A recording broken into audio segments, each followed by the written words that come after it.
Welcome to this video on Nature and Significance of Management, Chapter 1, Part 2, presented by Bansal Online Learning. In this video, we are going to talk about levels of management and management as an art, science and profession. So let's get started. Now before we start, हम बात करने वाले हैं levels of management की. So let us take an example. मान लेते हैं कि आप एक 5-star होटल में गए, let's say for example the Lalit.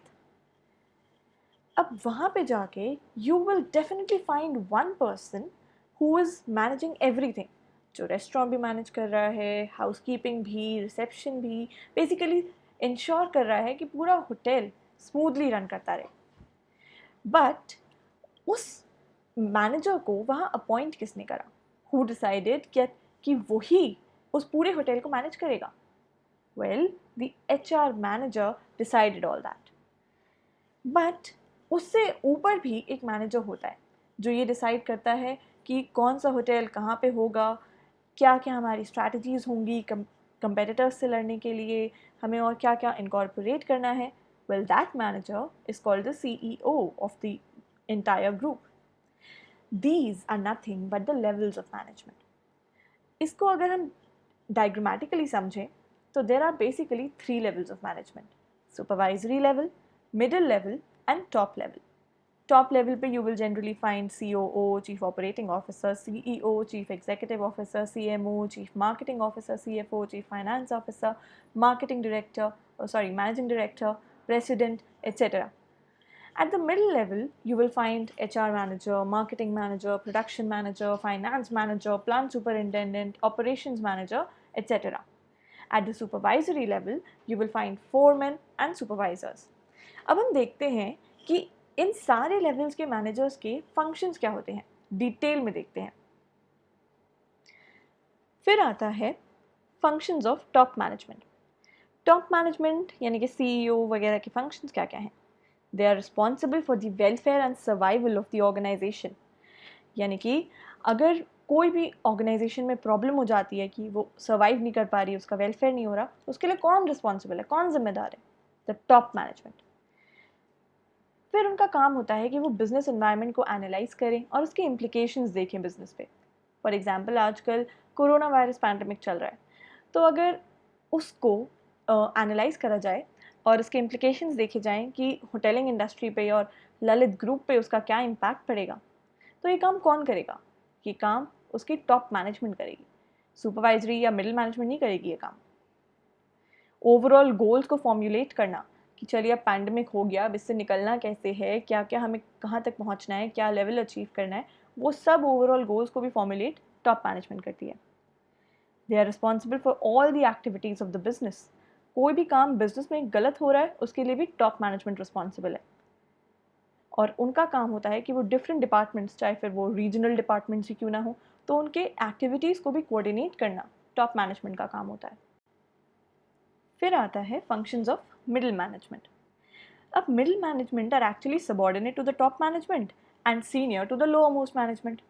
तो इनका काम नेचुरली क्या हो जाता है, जो टॉप मैनेजमेंट की पॉलिसीज़ हैं उनको इंटरप्रेट करना. अब जैसे मान लीजिए गवर्नमेंट ने एक मतलब एक गाइडलाइन इशू कर दी कि आपको सोशल डिस्टेंसिंग मेंटेन करनी है.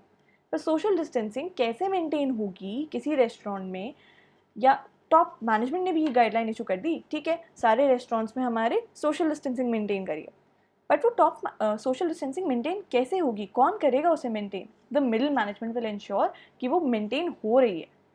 कि वो कैसे मेंटेन होगी उसकी गाइडलाइंस मिडिल मैनेजमेंट इशू करेगी.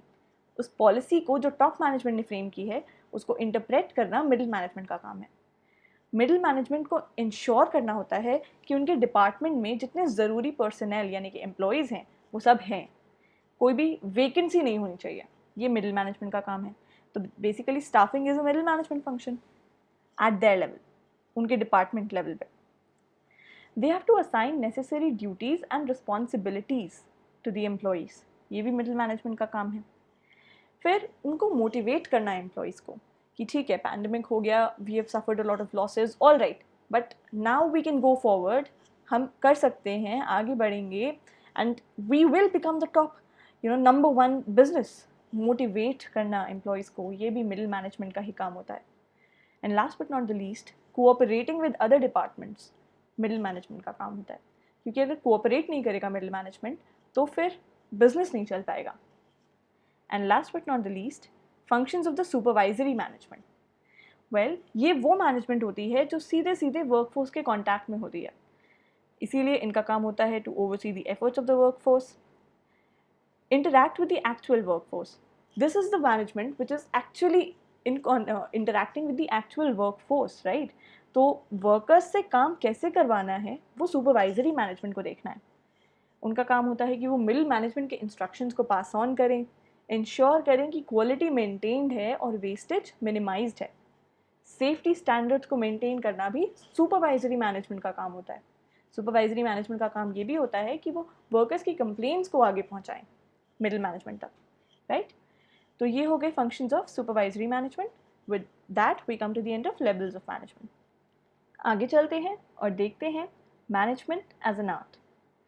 नाउ ये देखने के लिए कि मैनेजमेंट एक आर्ट है या नहीं, हमें पहले ये जानना ज़रूरी है कि आर्ट क्या होती है. By definition, art is nothing but a skilful personal application of existing knowledge to achieve desired results. यानी कि आर्ट के फीचर्स क्या क्या हुए. आर्ट में there is existence of theoretical knowledge. हर पर्टिकुलर आर्ट फॉर्म में कोई ना कोई सर्टन बेसिक प्रिंसिपल्स होते ही हैं. चाहे फिर वो डांसिंग हो, उस पर लिटरेचर अवेलेबल है, डिबेटिंग हो, लिटरेचर अवेलेबल है, राइटिंग हो, लिटरेचर अवेलेबल है, you know anything. Every art has some existence of theoretical knowledge. फिर उसका पर्सनलाइज्ड एप्लीकेशन, यानी कि उस नॉलेज को यूज़ कैसे करना है, ये पर्सन टू पर्सन वेरी करता है हर आर्ट फॉर्म में. It is a personalised concept. और लास्ट फीचर होता है practice and creativity. All art is practical. It involves creative practice of theoretical knowledge. Her artist जो है अपनी थियोरेटिकल नॉलेज को क्रिएटिवली अप्लाई करते हुए उसकी प्रैक्टिस करता है, राइट? तो ये तो हो गए सारे फीचर्स ऑफ आर्ट. अब देखते हैं कि मैनेजमेंट में क्या क्या इसके फीचर्स हैं जो सेटिस्फाई हो रहे हैं. मैनेजमेंट में थियोरेटिकल नॉलेज बहुत सारी है, चाहे फिर वो फाइनेंस मैनेजर हो, एचआर मैनेजमेंट हो, बहुत सारे वेरियस एरियाज है मैनेजमेंट के जिसमें किसी भी एक मैनेजर को स्पेशलाइज करना होता है. So there is a lot of theoretical knowledge available. ये तो फीचर सेटिस्फाई हो रहा है. पर्सनल एप्लीकेशन की बात करते हैं. थ्योरीज तो बहुत सारी है मैनेजमेंट की, पर एक अच्छा मैनेजर वो होता है जो प्रैक्टिस और क्रिएटिविटी, इनोवेशन और इमेजिनेशन के थ्रू अपनी अक्वायर्ड नॉलेज को एक पर्सनलाइज्ड और स्किलफुल मैनर में अप्लाई करता है रियल लाइफ सिचुएशंस में, विच मीन्स मैनेजमेंट की भी पर्सनलाइज्ड एप्लीकेशन भी है. And finally practice and creativity. Yes, her manager को क्रिएटिव तो होना ही पड़ता है. अपनी थियोरेटिकल नॉलेज जो उसने प्रिंसिपल्स सीखे हैं, जो नॉलेज ली है, उसकी प्रैक्टिस के टाइम पे रियल लाइफ में इनकाउंटर करते हुए उसे क्रिएटिव होना पड़ता है. विच मीन्स मोटा मोटा देखें तो मैनेजमेंट में सारे फीचर्स हैं जो आर्ट में होते हैं. Therefore, we can say management is an art. Coming to management as a science, process अभी भी वही रखते हैं. देखते हैं कि साइंस के क्या क्या फीचर्स हैं. जी, तो साइंस में सबसे पहले तो होता है सिस्टमेटाइज्ड बॉडी ऑफ नॉलेज. यानी कि साइंस में जितनी नॉलेज होती है वो बहुत ही सिस्टमैटिक होती है, कॉज इफेक्ट रिलेशनशिप पे बेस्ड होती है. दूसरा, जितने प्रिंसिपल्स है साइंस के, they are based on experimentation. Principles को पहले ऑब्जर्वेशन के थ्रू डेवलप किया जाता है और फिर रिपीटेड एक्सपेरिमेंटेशन के साथ उन्हें टेस्ट किया जाता है, राइट? हर साइंस में कुछ ना कुछ प्रिंसिपल्स होते हैं. और साइंस की यूनिवर्सल वैलिडिटी भी होती है. पूरे यूनिवर्स में साइंस के प्रिंसिपल्स एप्लीकेबल होते हैं. अब देखते हैं कि मैनेजमेंट में साइंस के कौन कौन से प्रिंसिपल्स हैं. सिस्टमेटाइज्ड बॉडी ऑफ नॉलेज की अगर हम बात करें तो मैनेजमेंट में अपने थ्योरी है, प्रिंसिपल्स हैं, अपनी ओन वोकैबुलरी है, टर्म्स हैं. तो वी कैन से कि मैनेजमेंट में सिस्टमेटाइज्ड नॉलेज है. फिर बात करते हैं प्रिंसिपल्स की. अब प्रिंसिपल्स ऑफ मैनेजमेंट एक्सपेरिमेंटेशन के थ्रू इवॉल्व होते हैं अलग अलग सिचुएशंस में. क्योंकि मैनेजमेंट ह्यूमन बिहेवियर से डील करती है, आउटकम्स जो हैं वो एक्यूरेटली प्रिडिक्टेबल नहीं होते.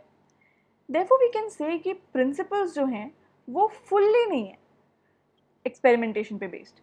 कहीं ना कहीं वो ऑब्जर्वेशन पे ज़्यादा बेस्ड होते हैं. इसलिए वी आर सेइंग प्रिंसिपल्स वाला फीचर फुल्ली नहीं है मैनेजमेंट में. ठीक है. और यही रीज़न भी है कि हम मैनेजमेंट को इनएग्जैक्ट साइंस बुलाते हैं. Management is an inexact science.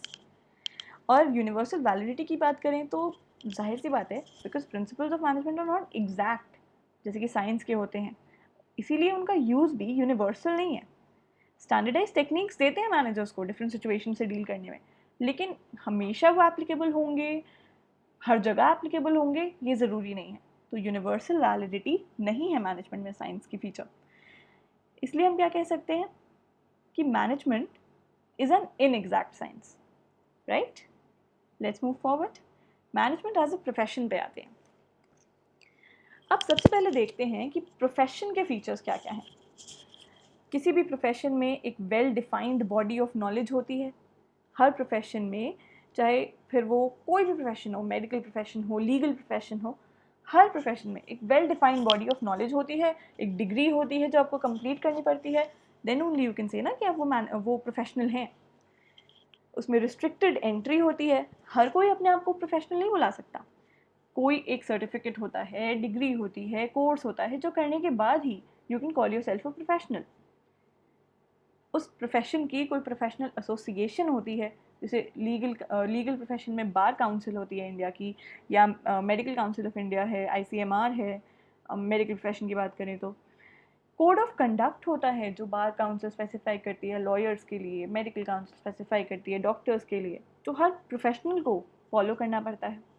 Service motive होता है, प्रॉफिट मोटिव नहीं, सर्विस मोटिव होता है कि हमें सोसाइटी का सर्व करना है. ये होता है प्रोफेशन का मोटिव. तो ये तो हो गए सारे प्रोफेशन के फीचर्स. अब आते हैं मैनेजमेंट पे. मैनेजमेंट इसके कौन कौन से फीचर्स को सेटिस्फाई करती है. Well defined body of knowledge. शायद हम तीसरी बार बोल रहे हैं कि मैनेजमेंट में well defined body of knowledge है.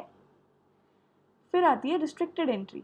रिस्ट्रिक्टेड एंट्री तो है नहीं, क्योंकि आपके घर में अगर आपकी मदर आपके घर को मैनेज कर रही हैं तो वो भी मैनेजर हैं, और अगर कोई MBA ग्रेजुएट किसी कंपनी को मैनेज कर रहा है तो वो भी मैनेजर है. प्रोफेशनल एसोसिएशन की बात करें तो वैसे तो बहुत सारी एसोसिएशंस हैं. ऑल इंडिया मैनेजमेंट एसोसिएशन है, बहुत सारी एसोसिएशंस हैं, बट उनकी कोई स्टैट्यूटरी बैकिंग नहीं है. इसका मतलब उनको सपोर्ट करने के लिए कोई लॉ नहीं है, कोई एक्ट नहीं है जिससे वो कह सके कि हम लीगल एसोसिएशन हैं. वो रजिस्टर्ड होंगी पर वो लीगल नहीं है. ऐसा कंपलसरी नहीं है कि हर मैनेजर को अपने आप को ऑल इंडिया मैनेजमेंट एसोसिएशन में रजिस्टर करवाना ही पड़ेगा, ऐसा ज़रूरी नहीं है. तो प्रोफेशनल एसोसिएशन भी नहीं है. कोड ऑफ कंडक्ट की बात करें तो एज सच कोई प्रॉपर कोड ऑफ कंडक्ट भी नहीं है. कोई जैसे मर्जी चाहे वैसे कंडक्ट करे अपने आप को, कोई नहीं चेक कर रहा. और सर्विस मोटिव की बात करें तो अब आप आर्ग्यू कर सकते हैं कि मैनेजमेंट का काम तो होता है बिजनेस को सबसे ज़्यादा प्रॉफिट देना, पर ये प्रॉफिट मोटिव बदल रहा है. अब बिजनेसेस को रियलाइज़ हो रहा है कि उन्हें रिस्पॉन्सिबिलिटी लेनी पड़ेगी, खाली प्रॉफिट से नहीं चलेगा. प्रॉफिट मैक्सिमाइजेशन एक ऑब्जेक्टिव है, पर ये बदल रहा है, सिर्फ इकलौता ऑब्जेक्टिव नहीं है. सर्विस मोटिव भी धीरे धीरे मैनेजमेंट का ऑब्जेक्टिव बनता जा रहा है. तो वी कैन से कि सर्विस मोटिव को पार्शियली मैनेजमेंट सेटिस्फाई कर रहा है. लेकिन अब उस साइड देखिए, प्रोफेशन में 5 ऑब्जेक्टिव, मैनेजमेंट में सिर्फ 2. हमारा कंक्लूजन क्या निकला कि मैनेजमेंट प्रोफेशन कंप्लीटली नहीं है. Right? That brings us to the end of this part. I hope you liked it. Link to part 3 is in the description box below. Hope to see you soon.